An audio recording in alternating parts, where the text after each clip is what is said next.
Halo, selamat pagi. Assalamualaikum warahmatullahi wabarakatuh. Bertemu lagi dengan Briza di sini.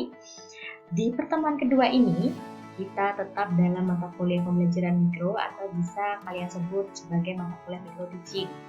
Di mata kuliah ini nanti mempersiapkan kalian calon guru hebat untuk bisa terjun nanti praktek waktu kalian ngajar, ya, tidak hanya ketika nanti kalian PPL, tapi ketika kalian sudah menjadi seorang guru yang sebenarnya.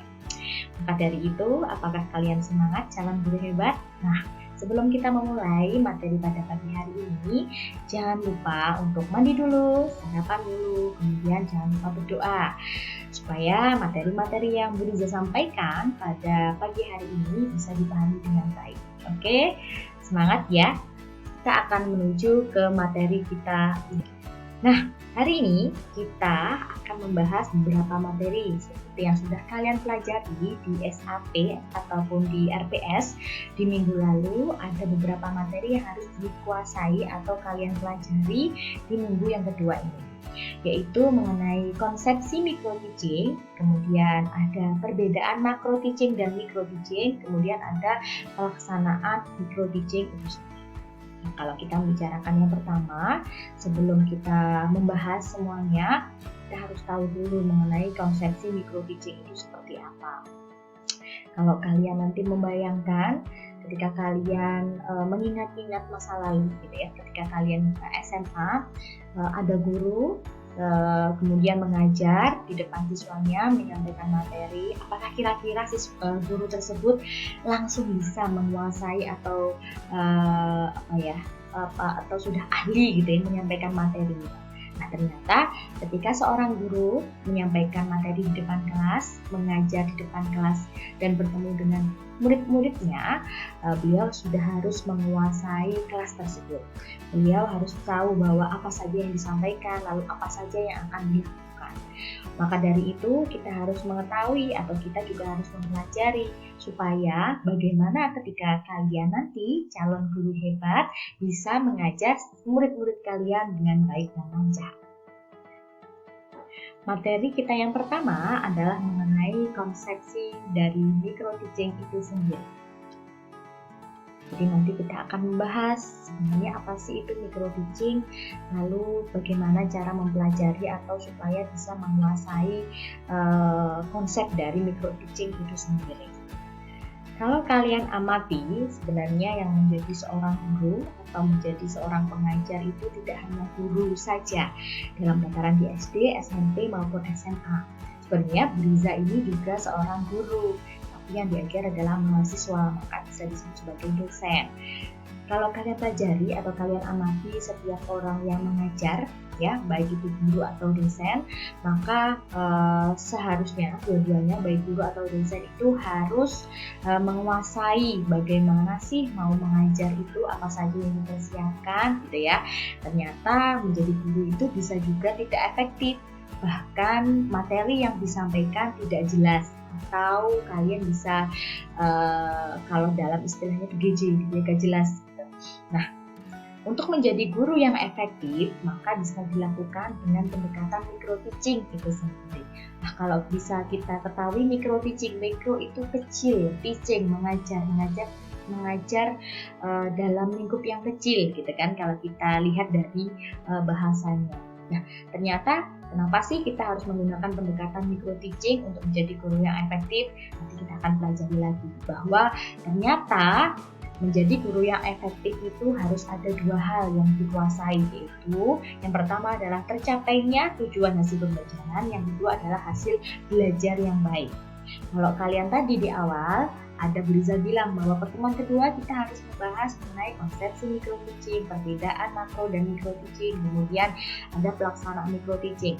Nah, dalam pertemuan kali ini itu ada 3 tujuan pembelajaran yang harus kalian kuasai. Maka dari itu 3 tujuan pembelajaran di awal tadi itu tadi harus tercapai. Caranya seperti apa? Caranya tadi Ibu Liza menyampaikan melalui video ini dan kalian memperhatikan. Begitu, supaya apa? Supaya ketika tujuan pembelajaran di awal tadi bisa tercapai. Maka dari itu Bu Liza bisa dibilang sebagai guru yang efektif. Tapi ketika 3 tujuan pembelajaran yang ada di awal tadi tidak bisa tercapai, maka tidak bisa disebut sebagai guru yang efektif. Untuk yang kedua, yaitu adalah hasil belajar yang baik. Hasil belajar yang baik biasanya diketahui atau diperoleh ketika sudah di akhir. Sebenarnya tidak hanya di akhir saja sih ya, tapi di setiap pertemuan seperti ini itu nanti harus ada yang namanya evaluasi untuk mengetahui apakah tujuan belajaran yang di awal tadi bisa tercapai atau tidak. Jadi bisa dilakukan dengan tanya jawab atau dengan tes tulis atau dan lain sebagainya. Nanti ada beberapa teknik yang harus kalian kuasai untuk mengetahui apakah hasil belajar tadi efektif atau tidak, hasilnya baik atau tidak, seperti itu ya. Nah, untuk menjadi guru yang efektif dan efisien, maka kalian harus menguasai beberapa hal. Yang perlu kalian pahami pertama adalah seorang guru itu tidak serta-merta langsung dilahirkan menjadi seorang guru yang hebat. Tetapi seorang guru yang hebat itu tadi ditempa dengan berbagai keterampilan, kemampuan untuk menguasai setidaknya 4 kompetensi ya. Ada kompetensi pedagogik, kompetensi profesional, kompetensi sosial, dan kompetensi kepribadian. Nah, sebenarnya micro teaching ini adalah sebagai salah satu ajang latihan dari calon guru dan guru itu sendiri. Sebenarnya yang mau melakukan micro teaching itu tidak hanya mahasiswa kependidikan atau seorang calon guru, tetapi juga guru itu sendiri ya. Itu nanti bisa melakukan yang namanya micro teaching. Nah, kalau dalam micro teaching itu sendiri ada beberapa aktivitas, yaitu adalah aktivitas dalam pembelajaran skala kecil. Yang tadi mikro berarti nanti namanya adalah kecil, yaitu micro teaching, pembelajaran kecil. Sebenarnya nanti ada beberapa yang harus kalian kuasai terkait keterampilan pembelajaran atau kemampuan dasar mengajar itu sangat kompleks sekali. Tapi seorang guru yang hebat itu, atau sebelum kita menguasai hal yang kompleks, kita harus menguasai hal yang sederhana-sederhana dulu. Nah, hal sederhana-sederhana tadi itu bisa atau kalian bisa menguasainya melalui micro teaching ketika kalian mempraktekkan hanya 1 atau 2 keterampilan dasar mengajar atau kemampuan dasar mengajar, yaitu adalah mengembangkan keterampilan baru dan memperbaiki keterampilan yang lama. Itu adalah ketika seorang calon guru itu nanti akan melakukan micro teaching, maka dia bisa mengembangkan keterampilan barunya. Dan ketika sudah melaksanakan micro teaching, nanti kalian akan tahu bahwa oh ini loh ada yang kurang, maka harus saya perbaiki, seperti itu. Maka dalam micro teaching bisa mengembangkan keterampilan baru dan juga bisa memperbaiki keterampilan yang lama yang sudah pernah kalian praktekkan tetapi masih ada yang kurang, seperti itu. Kemudian micro teaching itu sendiri nanti adalah, kalau bisa tadi bilang sebagai ajang latihan, maka metode latihan dengan memisahkan komponen dari proses mengajar itu sendiri. Jadi yang namanya micro teaching itu beda dengan ketika kalian ngajar di depan kelas. Tapi micro teaching ini sebagai ajang latihan, sebagai latihan mengajar, supaya nanti kalian tahu tadi ya keterampilannya yang harus kalian praktekkan atau harus kalian kuasai apa, kemudian kesalahan atau kekurangan apa yang kalian lakukan, dan itu nanti bisa kalian perbaiki. Kemudian micro teaching merupakan pembelajaran yang sebenarnya dan bukanlah simulasi. Dalam hal ini artinya kalau Brizat bilang tadi bahwa ini bukan pembelajaran seperti kalian ngajar di kelas siswa SMA 45 menit gitu atau 45 menit kali 2 gitu ya. Tetapi ini memang benar ngajar gitu ya. Ngajar bukan berarti kalian cuma pura-pura ngajar di depan kelas, tidak, tapi kalian nanti ngajar ke teman-teman kalian itu bukan pura-pura tapi benar-benar ngajar. Jadi ngajar teman kalian, tapi tadi adalah sebuah latihan yang bisa kalian pelajari untuk mengetahui keterampilan apa saja yang misalnya kurang atau yang harus kalian kembangkan. Perlu kalian ketahui ada beberapa tujuan dari micro teaching itu sendiri. Yang pertama adalah bagi mahasiswa atau calon guru dan bagi guru itu sendiri. Seperti Briza bilang tadi bahwa micro teaching ini bisa dilakukan oleh mahasiswa atau calon guru dan juga bagi guru itu sendiri.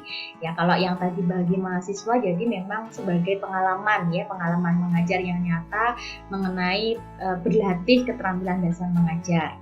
secara terpisah. Dalam hal ini hanya mempraktekkan 1 atau 2 keterampilan saja, tidak keseluruhan keterampilan. Kemudian bisa mengembangkan keterampilan mengajarnya sebelum mereka terjun ke kelas yang sebenarnya, supaya tahu bahwa oh ada improvisasi ini loh yang harus saya lakukan sesuai dengan style atau gaya mengajar kalian. Kemudian mendapatkan bermacam-macam keterampilan dasar mengajar dan dapat memahami kapan serta bagaimana keterampilan itu diterapkan.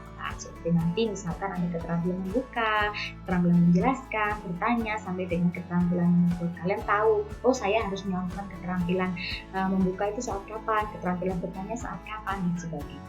Kemudian kalau bagi guru tadi ya bisa memberikan penyegaran dalam program pendidikan. Misalkan ternyata selama mengajar dikoreksi, ternyata monoton mengajarnya, ada yang perlu diperbaiki. Nah itu bisa melalui micro teaching. Kemudian mendapatkan pengalaman belajar yang individual demi perkembangan profesinya, yaitu salah satu kompetensi yang harus dikuasai tadi, yaitu adalah kompetensi pedagogisnya gitu ya. Kemudian mengembangkan sikap terbuka bagi guru terhadap pembaruan di bidang pendidikan. Melalui micro teaching nanti akan mengetahui apa saja sih yang baru, apa saja nih perkembangan di dunia pendidikan. Nah, nanti bisa diketahui juga melalui micro teaching. Nah, yang harus kalian tahu lagi adalah mengenai perbedaan macro teaching dan micro teaching itu sendiri ya. Untuk tahu perbedaannya nanti kita akan membahasnya. Ini dia. Ini adalah perbedaan dari macro teaching dan micro teaching. Ada hal-hal yang dibandingkan, yaitu mengenai siswanya, mengenai waktu pelaksanaannya, bahan pelajaran, kemudian fokus dan juga umpan baliknya. Nah, kalau di macro teaching itu seperti di kelas yang sebelumnya atau kelas secara utuh gitu, general gitu ya, ada 30 sampai 40 orang siswa. Kalau micro teaching nanti hanya 5 sampai dengan 10 orang. Kalau waktunya macro teaching 30 sampai 40 menit atau bahkan lebih, kemudian ada 10 sampai 15. Kalau micro teaching hanya 10 sampai dengan 15 menit. Bahan pelajarannya kalau macro teaching luas, kalau micro teaching sempit atau terbatas, sedikit saja materi yang disampaikan. Fokusnya kalau macro teaching maka keterampilan yang terintegrasi dengan bahan pelajaran. Jadi nanti kalian harus mempergunakan semuanya, harus tahu mengenai strategi pembelajaran yang cocok, apa saja mulai dari membuka sampai dengan menutup. Kemudian kalau micro teaching yang praktekkan nanti hanya terpisah, hanya keterampilan membuka saja atau keterampilan menjelaskan saja atau keterampilan mengadakan variasi saja. Umpan baliknya, kalau macro teaching nggak ada umpan baliknya. Kalau micro teaching itu nanti akan ada lembar observasi di setiap keterampilan yang kalian praktekkan.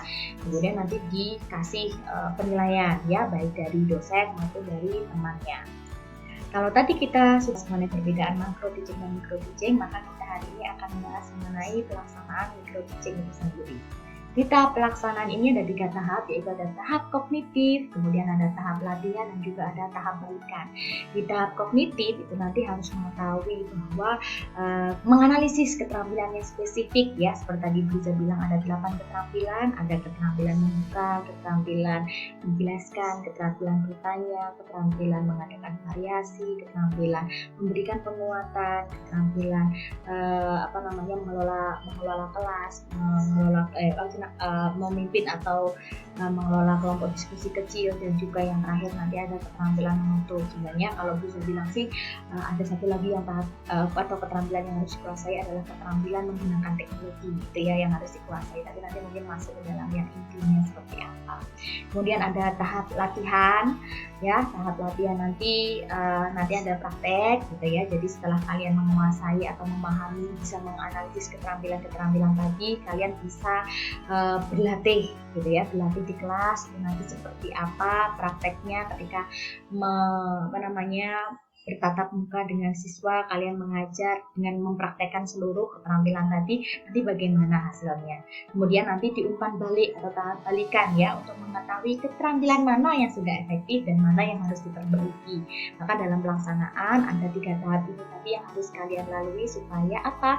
Supaya kemampuan dasar mengajar kalian bisa terasah dengan baik. Selain memahami keterampilan, kalian harus mempraktekkan, kemudian nanti mendapatkan feedbacknya. Gitu ya, sudah paham ya kira-kira ya? Ada satu tips menarik nih ya, I can understand why people are frightened of new ideas. I'm frightened of the old ones. Yang bilang adalah John Dee. Nanti kira-kira apa artinya? Silahkan kalian pelajari sendiri ya. Baik, terima kasih. Sekian penjelasan Liza di pertemuan kedua ini. Kalau ada yang ingin ditanyakan, kalau ada yang masih kurang jelas, bisa langsung bertanya di grup ya. Bye-bye. Terima kasih. Assalamualaikum.